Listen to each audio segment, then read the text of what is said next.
හම්බ කරපු ලොකුම ගාණ කීයද? එහෙම නම් මට කියන්න බෑ. නමුත් මං හිතනවා මං මෙතෙක් වැඩ කරපු කාලවලදී මට යම්කිසි දෙයක් මං කරගෙන තියෙනවා කියලා. විකිනිච්ච ලොකුම ගාණ කියන්න කැමති නැද්ද වැඩකදී?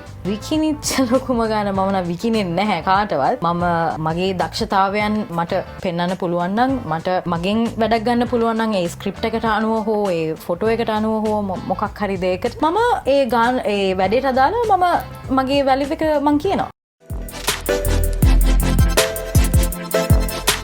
හම්බ කරපු ලොකුම ගාණ කීයද? එහෙම නම් මට කියන්න බෑ. නමුත් මං හිතනවා මං මෙතෙක් වැඩ කරපු කාලවලදී මට යම්කිසි දෙයක් මං කරගෙන තියෙනවා කියලා. විකිනිච්ච ලොකුම ගාණ කියන්න කැමති නැද්ද වැඩකදී? විකිනිච්ච ලොකුම ගාණ මම නම් විකිනෙන්නේ නැහැ කාටවත්. මම මගේ දක්ෂතාවයන් මට පෙන්වන්න පුළුවන් නම් මට මගෙන් වැඩක් ගන්න පුළුවන් නම් ඒ ස්ක්‍රිප්ට් එකට අනුව හෝ ඒ ෆොටෝ එකට අනුව හෝ මොකක් හරි දෙයකට මම ඒ වැඩේට අදාළව මම මගේ වැලිව් එක මං කියනවා.